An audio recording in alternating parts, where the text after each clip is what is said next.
রাজ্যের স্বাস্থ্য পরিষেবার উন্নয়নের লক্ষ্যে একাধিক পদক্ষেপ নিয়েছে সরকার। আগরতলা গভর্নমেন্ট মেডিকেল কলেজ ও জিবিপি হাসপাতালের অত্যাধুনিক পরিষেবা উদ্বোধনের সময়ে এই কথাই জানিয়েছেন মুখ্যমন্ত্রী প্রফেসর ডক্টর মানিক সাহা। সারা বছর বিভিন্ন সময়ে স্বাস্থ্য পরিষেবার জন্য ভিন রাজ্যে বা বিদেশে যান ত্রিপুরার অনেক মানুষ। এর ফলে প্রচুর টাকা খরচ হয়। সেই প্রবণতা কমাতে রাজ্য জুড়ে অল্প খরচে উন্নত মানের অত্যাধুনিক স্বাস্থ্য পরিষেবা দেওয়ার বিষয়ে নানা রকম পদক্ষেপ নিয়েছে রাজ্য সরকার। বৃহস্পতিবার সাংবাদিক বৈঠক থেকে সেই বিষয়ে বিস্তারিত তথ্য তুলে ধরলেন মুখ্যমন্ত্রী প্রফেসর ডক্টর মানিক সাহা। তিনি জানান, রাজ্য সরকারের মূল উদ্দেশ্য হচ্ছে ত্রিপুরার মানুষকে কম খরচে অত্যাধুনিক মানের স্বাস্থ্য পরিষেবা দেওয়া। পাশাপাশি স্বাস্থ্য পরিষেবা সেখান থেকে দেওয়া হচ্ছে সেখানকার পরিষ্কার পরিচ্ছন্নতার দিকে নজর দিতে বলা হয়েছে সবাইকে। এই বিষয়ে একটু খেয়াল রাখলেই কম খরচেই এই বিষয়গুলি সুনিশ্চিত করা সম্ভব।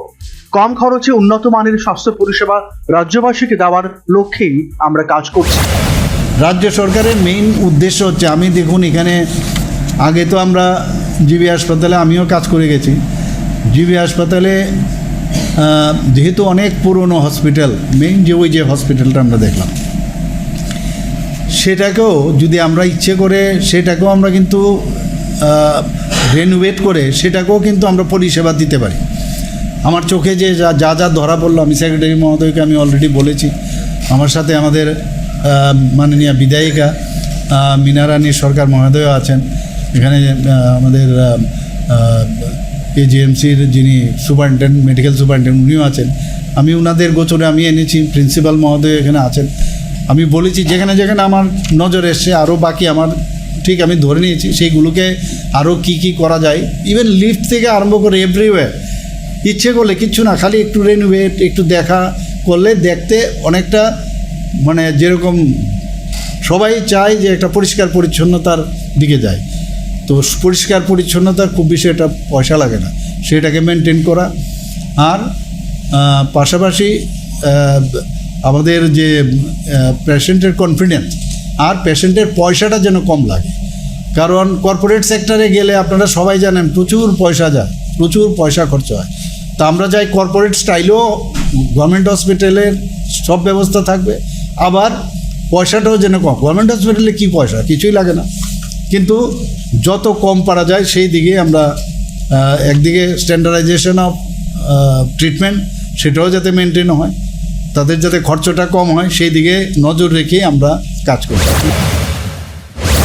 পশ্চিম ত্রিপুরা জেলার হাঁপানিয়াতে অত্যাধুনিক একটি সুপার স্পেশালিটি হাসপাতাল স্থাপনের জন্য সম্প্রতি গুয়াহাটির জিএনআরসি হাসপাতাল কর্তৃপক্ষের সঙ্গে একটি মৌ স্বাক্ষর করেছে রাজ্য সরকার। হাঁপানিয়ায় ত্রিপুরা জুট মিলস লিমিটেডের অব্যবহৃত জমিতে এই হাসপাতালটি নির্মিত হবে।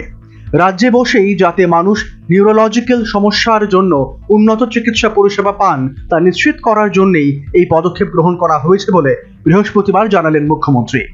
এই উদ্যোগকে ত্রিপুরার স্বাস্থ্য পরিষেবার উন্নয়নের ক্ষেত্রে একটি বড় মাইল ফলক বলেও উল্লেখ করে।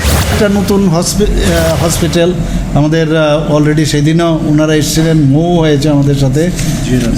হ্যাঁ, জিএনআরসি গুয়াহাটির থেকে সুপার স্পেশালিটি। আমরা সেটার যে আগে যে আমাদের এই জুট মিল ছিল, সেই জুট মিলে তারা সুপার স্পেশালিটি হসপিটাল। স্বাস্থ্য পরিষেবার মান উন্নয়নের জন্য এই ক্ষেত্রের সঙ্গে যুক্ত থাকা সবাইকে প্রতিনিয়ত আপডেটেড রাখতে চাইছে রাজ্য সরকার। তাই চিকিৎসক ক্ষেত্রে চিকিৎসা পরিষেবার সঙ্গে যুক্ত থাকা কর্মীদের দিল্লির এইমস হাসপাতালের মাধ্যমে 3 মাস করে প্রশিক্ষণ দেওয়া হচ্ছে। প্রধানমন্ত্রী নরেন্দ্র মোদী সমস্ত ক্ষেত্রের কর্মীদের দক্ষতা বাড়ানোর যে নির্দেশ দিয়েছেন তা মেনে আগামী দিনে রাজ্যের স্বাস্থ্য পরিষেবার সঙ্গে যুক্ত থাকা মানুষদের দক্ষতা উন্নয়নের জন্য ধারাবাহিকভাবে এই প্রশিক্ষণ দেওয়ার কাজ চলবে বলেই জানিয়েছেন মুখ্যমন্ত্রী ডক্টর মানিক সাহা। যে আমরা একটা টিম আমরা অলরেডি এইমসের মধ্যে পাঠিয়েছি, ডাক্তার থেকে আরম্ভ করে মানে আপ টু নার্স পর্যন্ত, তাদেরকে 1 থেকে হোক 3 মাস পর্যন্ত তাদের ট্রেনিং, এক একটা ডিপার্টমেন্ট ধরে ধরে আমরা ওইখানে, যেটাকে মাননীয় প্রধানমন্ত্রীজি বলছেন যে দক্ষতা উন্নয়ন প্রয়োজন। আমি ডাক্তারি পাশ করলাম আর আমি যদি ভাবি যে আমি সব জানি, তাহলে কিন্তু এটা ভুল হবে। আপডেট থাকতে হবে, নতুন নতুন জিনিস আসছে, নতুন নতুন মানে সব এআই চলে এসছে এখন ডিজিটাল থেকে দূরে। তো এইগুলোর জন্য আমরা পাঠিয়েছি, most probably they R they are there না, so they will be coming next, আরেকটা আমরা পাঠাবো, তো কন্টিনিউয়াস। স্বাস্থ্য পরিষেবার জন্য রাজ্যবাসীর বাইরে যাওয়ার প্রবণতা কমাতে চাইছে সরকার। চেষ্টা চলছে ত্রিপুরাকে উত্তর পূর্ব ভারতের একটি উল্লেখযোগ্য অত্যাধুনিক মেডিকেল হাব হিসেবে গড়ে তোলার। বৃহস্পতিবার মুখ্যমন্ত্রী প্রফেসর ডক্টর মানিক সাহার বক্তব্যের মধ্যে দিয়ে বারবার সেই বিষয়টি স্পষ্ট হচ্ছিল। এখন দেখার রাজ্য সরকারের এই ইচ্ছে কত তাড়াতাড়ি পূরণ হয়। রাজ্যে বসেই অল্প খরচে আন্তর্জাতিক মানের স্বাস্থ্য পরিষেবার সুবিধা পান ত্রিপুরাবাসী, অবসান হয় দীর্ঘদিনের সমস্যার। Bureau report, news vanguard.